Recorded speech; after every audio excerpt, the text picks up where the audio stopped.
अनुच्छेद 12। इस अनुच्छेद में मूल अधिकार की परिभाषा दी गई है।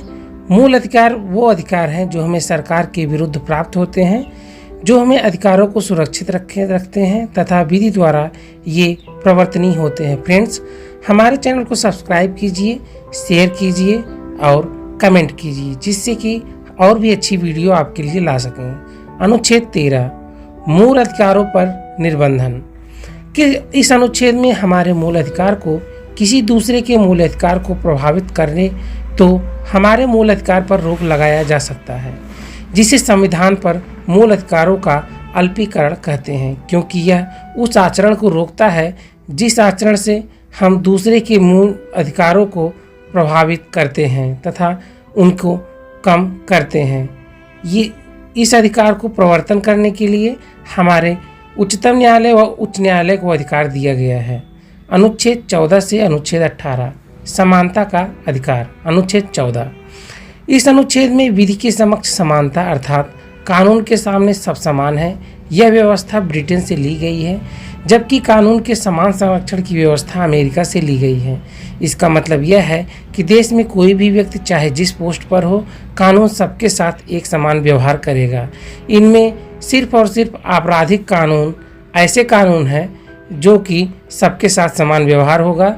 सिविल कानूनों में कुछ विशेष उन्मुक्तियाँ और छूट भी दी गई हैं, जैसे राष्ट्रपति को, प्रधानमंत्री को, राज्यपाल को व किसी ऐसे सेक्रेटरी को।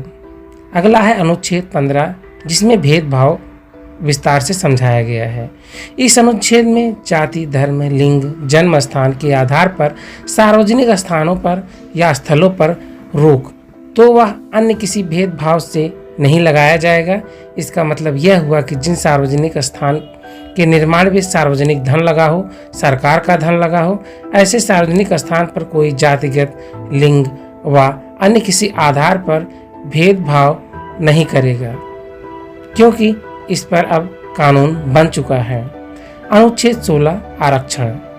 इस अनुच्छेद में लोक निर्वाचन या सरकारी नौकरी में पिछड़े वर्ग के लिए कुछ समय के लिए आरक्षण की चर्चा की गई है। इस अनुच्छेद में अवसर की समता को लेकर तथा अवसर की क्षमता पर एक प्रकार से निर्बंधन लगाया गया है, क्योंकि आर्थिक रूप से पिछड़े या जातिगत रूप से पिछड़े लोगों के लिए विशेष उपबंध करने तथा कानून बनाने के लिए राज्य व संसद को कुछ विशेष अधिकार प्रदान किए गए हैं कि इस पर वे अधिनियम बनाकर इसको उपनियमित करें।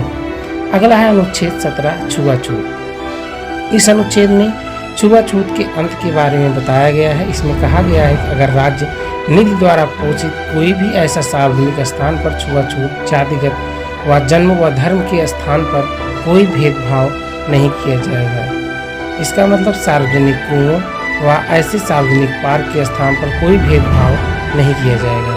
अनुच्छेद 18, उपाधियों का अंत। इस अनुच्छेद में उपाधियों का अंत किया गया है, किंतु शिक्षा संबंधी व सुरक्षा संबंधी या देश की सेना से संबंधित उपाधियों पर कोई प्रावधान नहीं लगाया गया है। जैसे भारत रत्न, पद्म विभूषण, ITI उपाधियां आदि रख सकते हैं।